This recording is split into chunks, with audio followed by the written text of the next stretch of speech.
We are joined in the studio at the moment with Laura Bailey, and we're going to be talking all about the Milton Creek Oral History Project. Laura, welcome along to the show. Hello. I was wondering if we could start off, if you could tell us what is the Milton Creek Oral History Project? Well, the Milton Creek Oral History Project is a community history, arts and education project, and it's been funded by the Heritage Lottery Fund. And the idea was put together by people at Swale CVS and Swale Borough Council, and it's all kind of wrapped up in the regeneration of this area, and it aims to record and preserve the memories of people who worked in any of the four main industries along Milton Creek, and they were barge building, brick making, paper making and cement works. And the memories will be preserved as an archive for future reference, so that anybody interested in the subject will be able to listen to them and learn from them.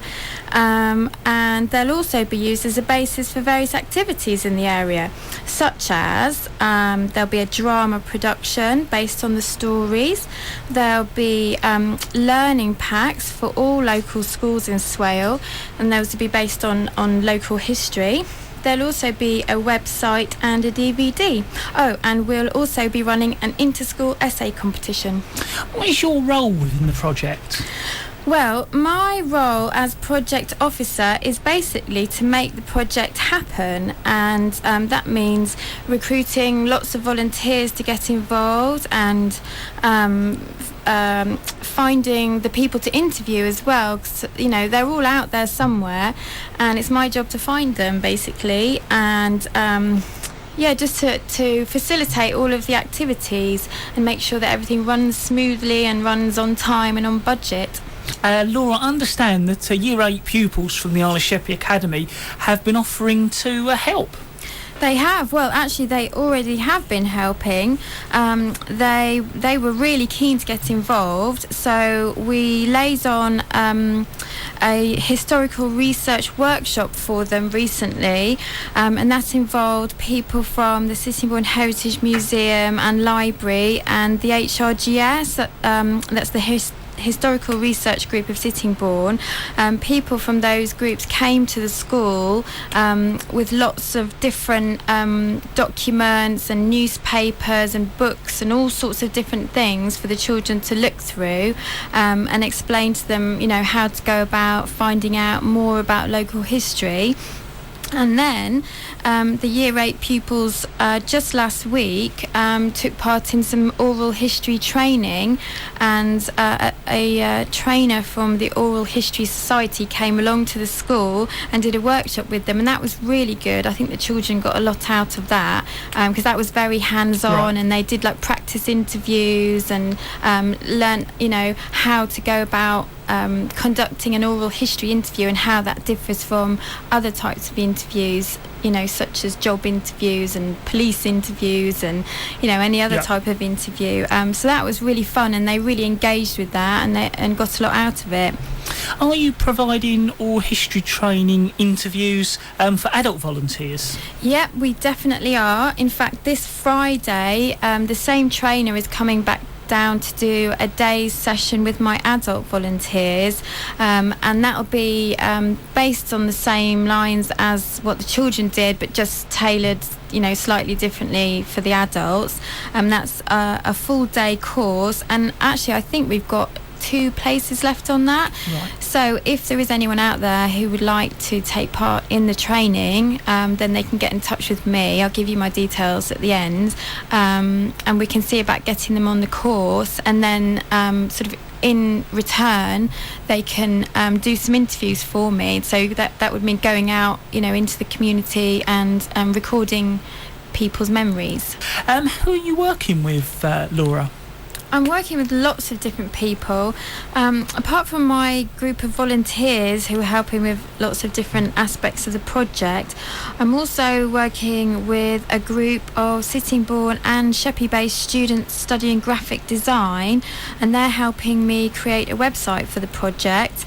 And the website, I beg your pardon, will contain loads of information on local history, and lots of images, and also there'll be extracts from some of the interviews that we do as well, and also a really nice feature will be people who used to work in some of the industries along the creek before they closed down, who've maybe moved away from the area. They'll be able to go onto the website and upload their own memories, so they'll be taking part from a distance, if you like. And I'm also going to be working with other local schools as well, and hopefully some youth groups and different people on the drama production side of things.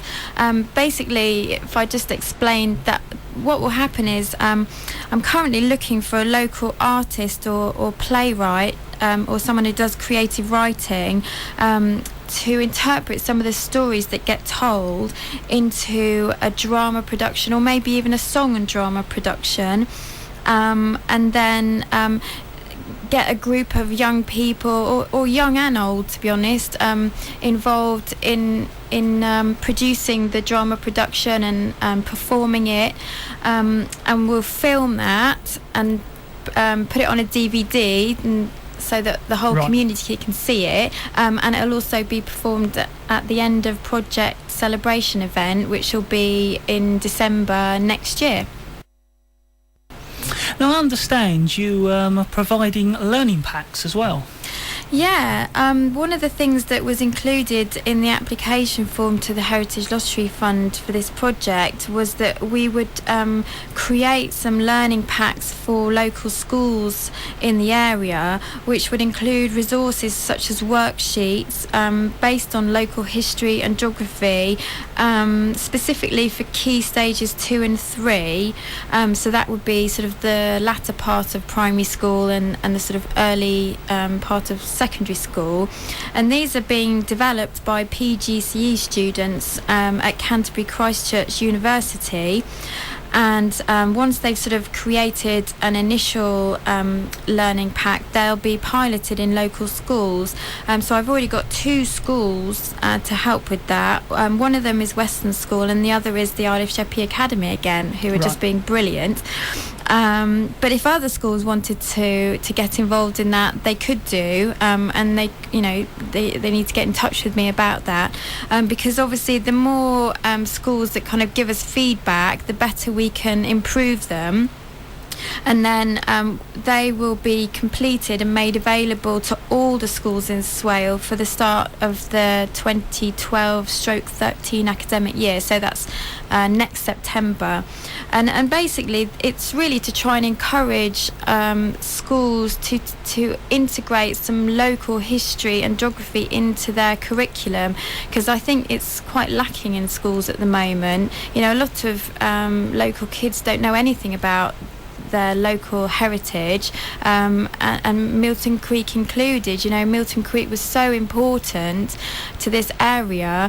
The industries along it, at certain points in time used to employ over 50% of the local population, and they really made the area into what it was. But of course, unfortunately, once those industries died, then the unemployment went up, and the town kind of went into decline a bit. But that and hence now why there's all this regeneration going on. So yeah, that's the learning packs, and I think they're going to be really, really good, and hopefully all the local teachers will take them on and use them in the classroom. Laura, are you looking for volunteers to get involved? Yeah, I do have quite a lot of volunteers already involved, but I'm always looking for more people to help with all aspects of the project, really. Because the project's quite long term. It'll be continuing until December 2012, and although we're already kind of underway with the training and the interviews, obviously all of the kind of various activities that I've been talking about will be taking place from now until December 2012, so there's lots of opportunities for people. in particular, I'm in terms of interviewees, I'm lacking people who worked in the cement industry along Milton Creek. So if there are any people out there who worked in that industry and who'd like to talk about what it was like, then I'd definitely like them to get in touch. But in fact, if there are any listeners out there on the island or on the mainland who worked in any of those industries, I'll just repeat them again. They're barge building, brick making, paper making and cement work. So if there's anyone out there who used to work in those industries and would like to tell their story and be interviewed for the project, then I'd really like to hear from them. And it's not it's a bit like this really. It's just a chat. It's not a formal interview, so it's nothing scary. It'll just be, they'll just be hooked up to a microphone and we'll just chat about their life, So, and it'll be things like, it won't just be about their work. It'll be about, where they were born and where they lived and grew up and maybe what their parents did. Because, because a lot of the industries started, way back in sort of like the 17th century or 18th century, I beg your pardon. A lot of people come from families where generations of people worked in the same industries. So, maybe their fathers were bargemen, or, maybe they were brickies in the brickmaking industry. So, we can talk about their family history and then move on to talking about their own experience of working in those industries. And it could be anything. It could be just like what the conditions were like, whether it was like really hard work and really grimy, and what a general day was like in their work life. So yeah, please do get in touch with me. I'll give you my contact details if that's okay. Yep. The email address for the project is oral, that's ORAL history@swalescvs.co.uk, or you can call me on 01795 473 828. I'm only in the office 2 days a week, generally Tuesdays and Wednesdays, but there's always people there who'll take a message for me and I will give you a call right back. And if I can just mention the website again. Yeah. The website's a work in progress at the moment, but it is being developed behind the scenes, and the web address will be miltoncreekmemories.co.uk, and you can go to that page at the moment, but there's just some holding information there with contact details, but in time that's going to be developed, and there'll be lots of things for people to see on it. Laura, I'd like to thank you very much for coming along this evening, telling our listeners all about the oral history Milton Creek project. Thank you very much. That's Laura Bailey here at BRFM on the Monday Night Community Show.